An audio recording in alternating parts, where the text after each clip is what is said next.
Ильдар Мубаракшин знает дороги Альметьевска от А до Я. Таксист с 20-летним стажем. Говорит, без реагентов обойтись можно. И гололеда нет, и резина целая. Наша обувь портится, и на машину слишком внутрь таскается.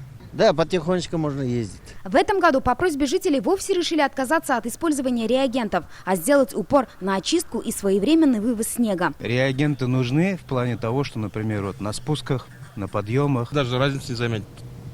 То сыпали, то не сыпали. Мне как-то нормально.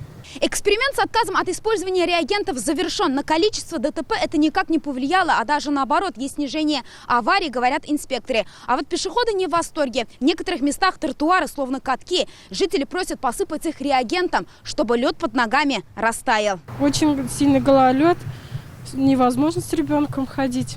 Первый вопрос журналистов об этом же, что показал эксперимент. Поэтому здесь, конечно, нужно найти золотую середину.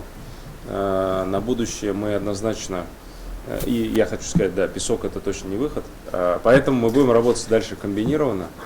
Заливать все массово мы не будем минимизировать, но работать без реагентов полностью невозможно. От насущих вопросов к будущему города – это реконструкция городского водохранилища. Масштабный проект не только для республики. На градостроительный конкурс заявили 150 архитекторов со всего мира. Мы поставили задачу, и финалисты приедут, мы с ними подробнее пообщаемся. Мы говорим о том, что должна быть, во-первых, сохранена максимально природная среда. Мы не хотим превращать это в каменные джунгли. При этом эта территория должна быть максимально интегрирована. Еще одна важная тема – строительство особой экономической зоны Алма и нового комплекса по переработке мылиинового ангидрида. Не пострадает ли экология? Только таким образом наша экономика станет диверсифицированной, развитой, менее подверженной каким-то рискам.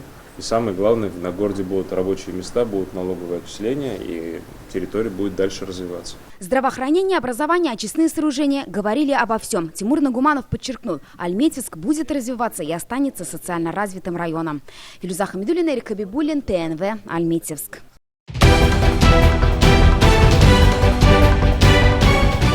Все новости дня, выпуски программы «Новости Татарстана», программы и фильмы на сайте tnv.ru и на YouTube-канале ТНВ.